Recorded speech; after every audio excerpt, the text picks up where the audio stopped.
Good evening, YouTube. Groggy is talking tonight about Dungeons and Dragons. That's right. I've been planning on making this video for years, actually. This is going to be about planning characters. Now, you're either about to join an existing group or you're about to start a new campaign. That being about the only, or if your character's just died, it's a little bit different. So let's ignore that one and focus on the first two possibilities, as it were. Okay? Now, my experience has been everybody here's a new campaign or they're joining a campaign and boom, they've got this concept that they want to play, and it does not matter what anybody else is doing. This is what they want to play. That is absolutely the fucking worst way to plan a character. Period. First step. Very first fucking step. Especially in starting a new campaign with an established group, you find out what everybody else is doing. There are several different roles that the DM needs you to cover as a party, and if everybody wants to be a fucking wood elf ranger, there's going to be a lot of those roles that aren't covered. Okay? Let's go over those. You need someone to be the skill monkey, the trap finder, the door opener, the rogue archetype. Okay? Lots of skills. Yeah, they're valuable in combat, but they're as valuable out of combat in the dungeon too. Okay? More so sometimes. A lot of times, actually. You need the healer. You need the tank that can sit there and soak up the damage, and it doesn't necessarily have to be soak up damage. It can just be take a lot of hits. Okay? If you can, you've got that super high armor class, and nobody can touch you without divine intervention, that can be the tank too. Okay? But there's going to be the nat 20, so you got to have the hit points to handle it when you do get hit. Okay? Someone that can keep going long enough to get everybody else into position to do their thing. The Arcanist. Okay?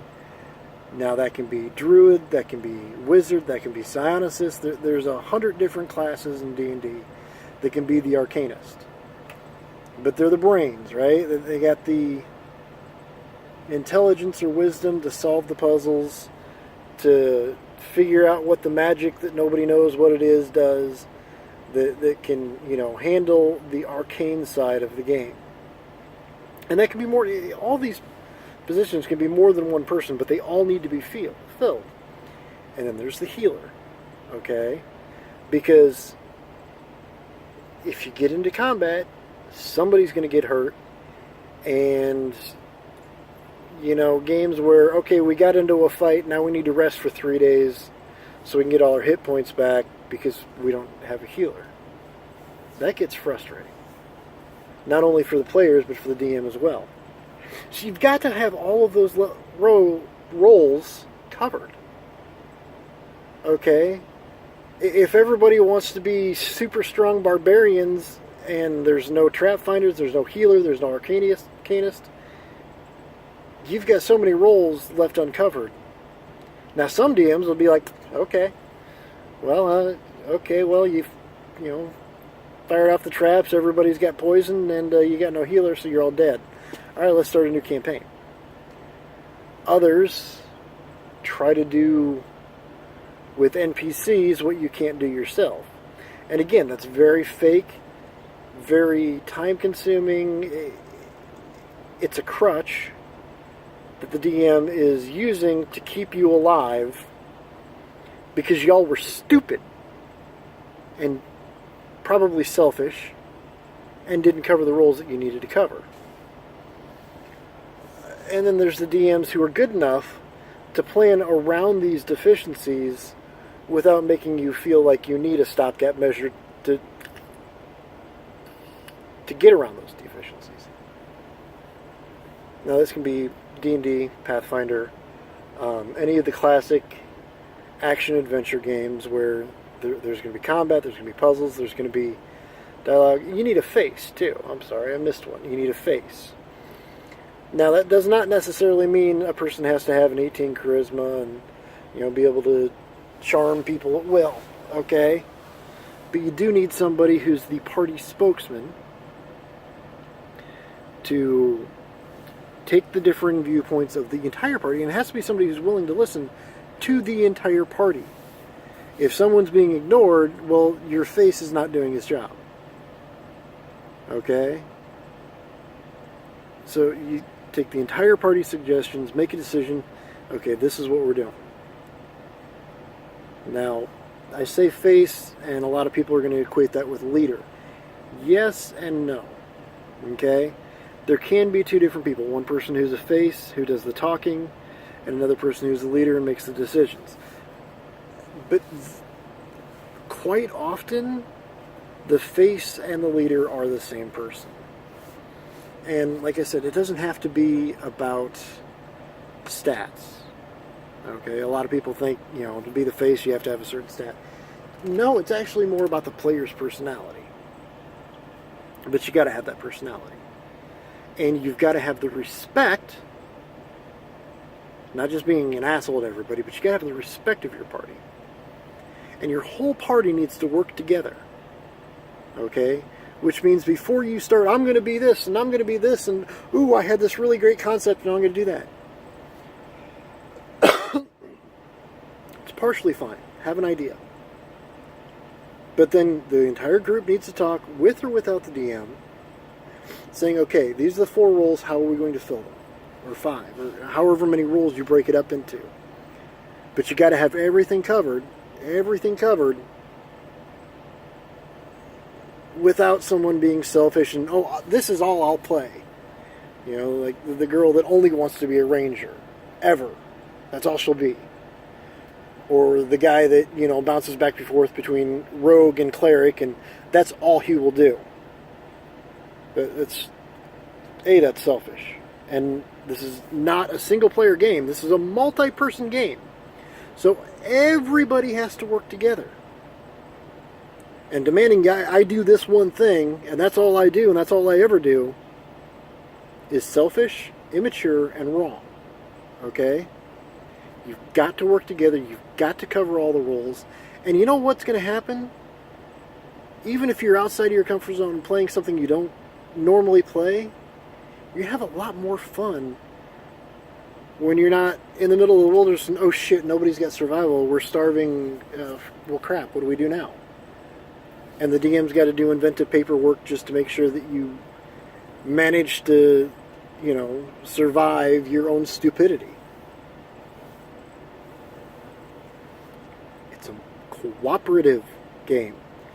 Everybody needs to cooperate in the character creation stage to make sure everybody is covering a role that somebody else isn't covering. Okay? If your party is large enough that 2 people can cover the same role, great. As long as all of those roles are covered. Because without one of them, you're going to run into a situation where you're fucked. Okay? Especially with the harsher, well, I expect everybody's character to die at least once in this game. DMs. Now, like I said, there are some DMs that are good enough that they can plan, an entire campaign around one aspect of the game without any of these other aspects coming into play. It happens. I'm not one of them. I've really never played with a DM like that. But I know that they're out there. I'm certain that they're out there. But if your group is about to start a new campaign, work together, people. It's not that hard. And it will save you so much heartache. And it will save the DM so many headaches and stresses that you wouldn't even believe it. It is, beyond a doubt, the most basic thing you should consider when creating a character is, what does the party need? What's already covered? What isn't covered? And how do we cover that with the character I want to play? That's the question. Not, oh, I want to play this character because I've had this idea first. Great.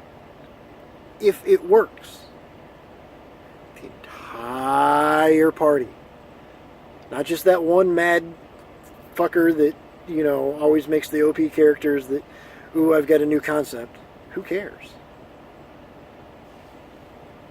Nobody cares. Nobody gives a shit what character concept you want to play. It's, are we going to have fun in this game? And if so, how are you contributing to my fun? Okay? So everybody get together, talk together, go over the roles, figure out who is going to cover which aspects of what. Then build your characters. And then ask that OP playing motherfucker to help you take your concept and build a good character around it. Because you know what? He does nothing but read the rule books. And he probably has no life. So he'd love to help you make a character. Because that